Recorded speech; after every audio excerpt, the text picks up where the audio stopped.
అందరికీ నమస్కారం. నేను శానిటేషన్ వర్కర్ హిందూపురంలో హాస్పిటల్లో పనిచేస్తున్నాను.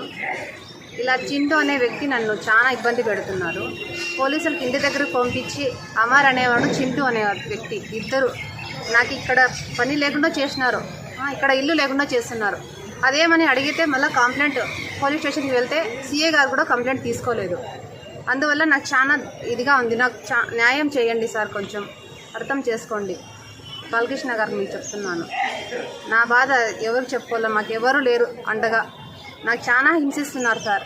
నాకు ప్రాణహాని కూడా ఉంది. అందుకే సీఏ గారికి చెప్తే సీఏ గారు తీసుకోలేదు.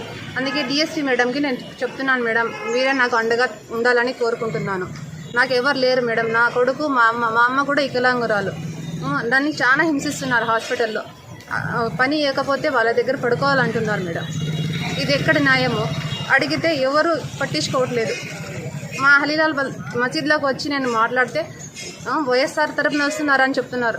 వాళ్ళ తరఫున వీళ్ళ తరఫున నేను రాలేదు మేడం. న్యాయం జరగాలని వచ్చినాను నేను. ఆయన న్యాయం చేయట్లేదు. ఇక్కడ మీరే నాకు న్యాయం చేయాలని కోరుకుంటున్నాను బాలకృష్ణ గారు. మీ ఇంట్లో ఒక ఆడబిడ్డ ఇలా జరిగితే మీరు ఊరికే ఉంటారా? నా బాధ చాలా ఇదిగా ఉంది. నాకు ఈ తిండి కూడా లేకుండా చేస్తున్నారు వాళ్ళు. మీరే నాకు న్యాయం చేయాలి ఎలాగైనా కానీ. ఇదే నా మన్నవి.